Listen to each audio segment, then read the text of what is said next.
দর্শক, রাজ্যের মানুষের ভাতা নিয়ে বা প্রকল্প নিয়ে এতটা কিউরেসি যে রাজ্যে উন্নয়নের থেকে বেশি ভাতার যেন কিউরেসি মানুষ বেশি দেখাচ্ছে। ভোটের আগে থেকে শুরু করে এখন পর্যন্ত বিভিন্ন রকমের প্রকল্প, বিভিন্ন রকমের ভাতা নিয়ে এত হাইলাইট হয়েছে যে এখন মানুষ চিন্তিত হয়ে পড়েছে যে যে প্রকল্পগুলো চালু ছিল সেগুলো বন্ধ হয়ে যাবে কি আদৌ আবার দিবে, সেই অ্যাকাউন্টেই দিবে। অনেকেই চিন্তিত রয়েছেন। তো তাদের উদ্দেশ্যে বলি, বাংলার নতুন মুখ্যমন্ত্রী শ্রী শুভেন্দু অধিকারীজির ঘোষণা করে দিয়েছেন যেসব প্রকল্প চালু ছিল একটা প্রকল্প বন্ধ হচ্ছে না।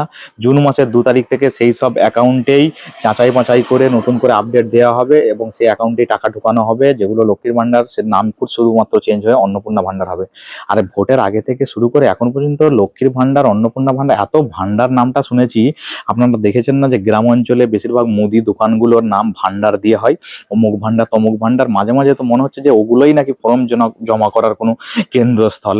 তো দর্শক, উন্নয়ন রাজ্যের সব থেকে শীর্ষে উন্নয়ন, তারপরে ভাতা। ভাতা মানুষের জীবনে একটু প্রয়োজন আছে। বেশিরভাগ রাজ্যে অনেকই মানুষ আছে যাদের জীবনে ভাতা অনেক এহমিয়ত রাখে। ভাতারও প্রয়োজন আছে এবং উন্নয়নেরও প্রয়োজন আছে। আগে উন্নয়ন। মানুষের তো দেখছি জীবনে মানে ভাতাটা এতটাই কিউরেসি জেগেছে, মানুষ খালি ভাতার নিউজ, যে প্রকল্প চালু হলো কি, কবে ঢুকবে, কবে থেকে শুরু হবে, কি ফর্ম ফিল আপ করতে হবে, জানো এই নিউজই ফেসবুক খোলার দায় হয়ে গেছে। খালি এই সব নিউজ ঘোরাঘুরি করছে। তো কেউ চিন্তিত হবেন না, যত প্রকল্প চালু ছিল সব চালু থাকবে। এবং জুন মাস থেকে এই নতুন সরকার গঠন হয়েছে, সমস্ত জিনিস নিয়ে কাজ চলছে। নতুন সরকারের ট্রাইব্যুনাল গঠন হয়েছে।